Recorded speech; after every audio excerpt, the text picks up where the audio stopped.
রীতিমতো পাহাড় সমান বরফে ঢাকা পড়েছে কানাডার বিভিন্ন এলাকা। অবস্থা এমন যে মানুষ বাসা থেকেই বের হতে পারছেন না।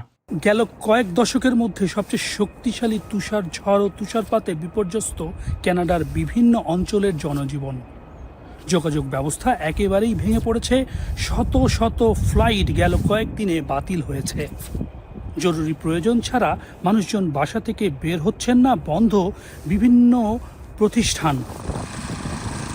একযোগে গোটা উত্তর আমেরিকা জুড়ে এই বৈরী আবহাওয়া আগে কখনো দেখেননি বাসিন্দারা। টরন্টো পিয়ারসন আন্তর্জাতিক বিমানবন্দরে 24 ঘন্টায় প্রায় 46 সেন্টিমিটার অর্থাৎ 18 ইঞ্চির বেশি তুষারপাত রেকর্ড করা হয়েছে, যা ইতিহাসে একদিনে সর্বোচ্চ। ভয়াবহ আবহাওয়ার কারণে টরন্টো বিমানবন্দরেই বাতিল হয়েছে 500-র বেশি ফ্লাইট। বৃহত্তর টরন্টো এলাকার কিছু অংশে তুষারের পরিমাণ পৌঁছায় 60 সেন্টিমিটারের বেশি অর্থাৎ প্রায় 2 ফুট।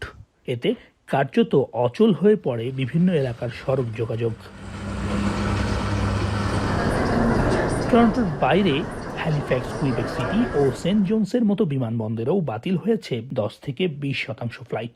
সেখানেও হাজার হাজার যাত্রী আটকা পড়েন বিমানবন্দর ও ট্রানজিট স্টেশনে। গেল দুদিন স্কুল বন্ধ ঘোষণা করা হয়, অনেক প্রতিষ্ঠানও খোলেনি বৈরী আবহাওয়ায়। পিচ্ছিল রাস্তায় ঘটে শত শত যানবাহন দুর্ঘটনা।